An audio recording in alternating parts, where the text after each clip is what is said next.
लेकिन मैं ही बहुत संकुचित हूँ। मैं हर चीज़ बोलती नहीं हूँ कि मुझे क्या चाहिए, सबको क्या चाहिए वो ध्यान रहता है, मुझे क्या चाहिए नहीं रहता है। हुँ, लेकिन इस बार मैंने अपनी बात रखी, सबसे पहले तो अपने पति के सामने रखी, हुँ, तो उन्होंने भी सपोर्ट किया। उसके बाद बच्चों के सामने रखी कि ऐसा सोच रही हूँ, तो उन लोगों ने मम्मी बहुत अच्छा सोच रही हो तूने, आज तक तो हम सबके बारे में सोचा। सब जितने घर परिवार, मायके का, ससुराल का, सबके बारे में सोचा। अपने बारे में तुमने अपने पहली बार बोला है कि मुझे ये पसंद है, तो रास्ता दिखाना है। हुँ। वो भी चाहती हैं कि उनको कोई रास्ता दिखाने वाला हो, जिस रास्ते पे वो चलें। उनको रास्ता दिखाने वाला कोई नहीं है और उनको प्रेरणा देने के लिए मैं खुद अपना ही उदाहरण देती हूँ कि देखो मैं बैंगलोर से सब कुछ छोड़-छाड़ के यहाँ आ गई हूँ, आप लोगों के लिए, और आप लोग अपनी सहायता खुद नहीं करोगे तो फिर कौन करेगा? मैं अभी मौजूद हूँ शाहपुर विधानसभा के कटिया पंचायत के कटिया गाँव में और जो आप ये घर देख रहे हैं, 1 हफ्ते पहले इस घर में ताले लगे हुए थे। मगर ये घर खुल गया है, ताले जो लगे हुए थे वो ताले खुल गए हैं, अब यहाँ पर लोग रह रहे हैं। और देखिए, हमारे साथ मौजूद हैं डॉक्टर पद्मा ओझा जी और यही अब इस घर में रह रही हैं। ऐसे तो घर इन्हीं का है, मगर घर छोड़-छाड़ कर नौकरी की तलाश में ये कहीं दूसरे राज्य में गई हुई थी। मैं चलिए इन्हीं से जानने का प्रयास करूँगा कि कैसे इसको छोड़ कर के वहाँ गई थी और फिर कैसे वापस आना हुआ। आईबीएन 7 भारत में आपका स्वागत है। बहुत-बहुत धन्यवाद आपका। सवाल मेरा पहला यही है कि क्या ऐसा हुआ था कि आपको गाँव छोड़ कर के दूसरे राज्य यानी बंगलोर जाना पड़ा? नौकरी की ज़रूरत थी, बच्चों की पढ़ाई जिसकी वजह से हमें ये यहाँ छोड़, क्योंकि यहाँ पे पढ़ाई की सुविधा नहीं है, अच्छी नौकरी नहीं है, जिसकी वजह से हम लोग यहाँ से पलायन कर चुके थे। आज से 25 साल पहले, हुँ। 25-28 साल पहले हम लोग यहाँ से पलायन कर चुके थे। बिहार में कुछ नहीं था? बिहार में ऐसा नहीं था कि हम अपने बच्चों के भविष्य बना हुँ, सकें, जिस स्तर का हम लोग उनको शिक्षा देना हुँ, चाहते थे, वो यहाँ पे हमें नहीं मिला, नहीं हुँ। समझ आया, इसलिए हम लोग यहाँ से निकल गए। और बिहार में काफ़ी सारी चीज़ों की कमी है, मतलब जिस कोई तरह घर तो अपना नहीं छोड़ना चाहता है, राज हो, घर हो, ये तो लोग सोचते हैं कि नहीं यहीं पर रोज़गार हमें मिल जाए, हमारा जो बच्चा है यहीं पर पढ़ाई कर ले, हम क्यों दूसरे राज्य में जाएँगे, क्यों दूसरे शहर में जाएँगे? आज ये देखिए, ये मेरा ही समस्या नहीं है, हुँ, ये मुझे लगता है कि पूरे बिहार की समस्या है, पलायन की समस्या, कि लोग नौकरी की खोज में और अच्छी पढ़ाई के लिए, आगे अपना भविष्य बनाने के लिए लोग बिहार से बाहर ही जाते हैं। क्योंकि यहाँ जो शिक्षा का स्तर है, उससे हम लोग संतुष्ट नहीं थे, जिसकी वजह से हमें बिहार छोड़ना अब पड़ा। संतुष्ट हैं। अब मैं आकर संतुष्ट हूँ इसी बिहार में 25 साल बाद। मतलब अंतर क्या? 25 साल पहले और 25 साल बाद? अंतर है अपनी सोच की। हुँ, पहले हमारी ज़िम्मेदारियाँ थी जिसको हुँ, हमने निभाया, हुँ, और अब ज़िम्मेदारियों से उठकर लगता है कि हम तो अपना कर लिए, बच्चों के लिए कर लिए, परिवार के लिए कर लिए, अब हम कुछ समाज के लिए करें। ये कहीं न कहीं कचोटता है कि हम किस तरह से बिहार से बाहर आकर के और यहाँ रह गए, और हज़ारों बिहारी। और एक बात और है कि बाहर में लोग जो हैं वो बिहारियों को गाली देते हैं, बिहारियों को समझते हैं ये लोग बेवकूफ़ हैं। हुँ, जो चीज़ें हम तो जहाँ रहते हैं बिहार का झंडा गाड़ के रहते हैं, कहते हैं एक बिहारी सब पे भारी। हुँ, तो हम लोग ऐसा ही फ़ील कराते रहते हैं, लेकिन सबके साथ ऐसा नहीं है। जो चीज़ कहीं न कहीं कचोटते रहता है। हुँ।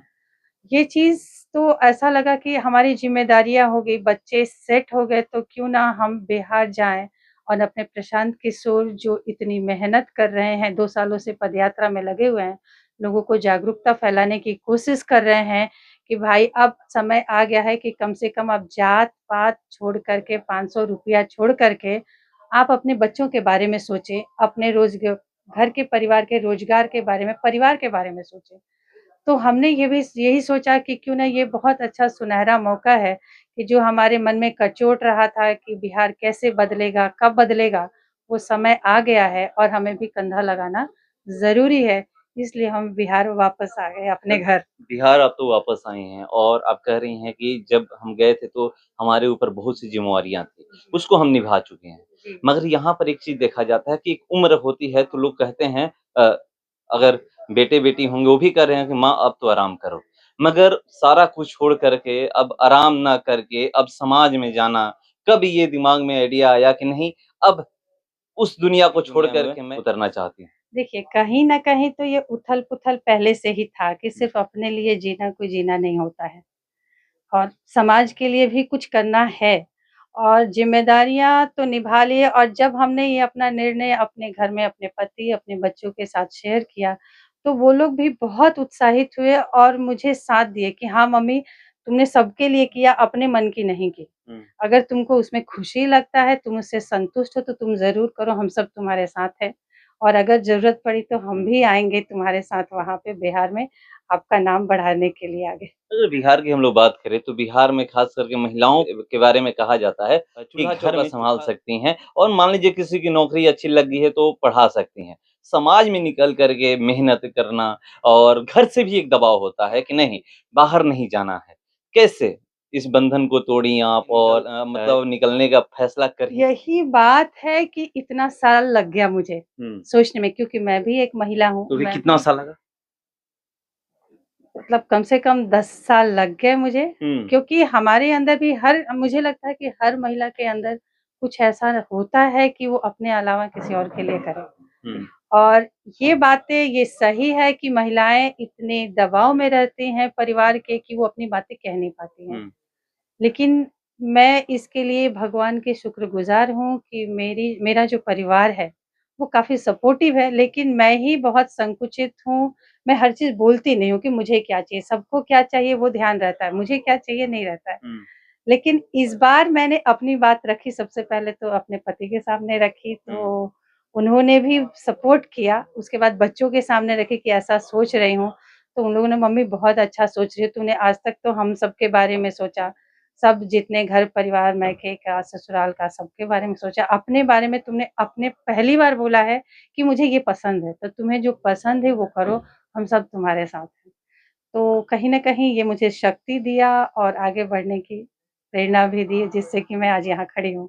क्या प्रशांत किशोर जी से मिल चुकी हैं? जी हाँ, क्या मीटिंग जो हुई उनके साथ मीटिंग बहुत ही अच्छी रही, करीब आधे घंटे की मीटिंग थी और उन्होंने पूरा-पूरा टाइम दिया।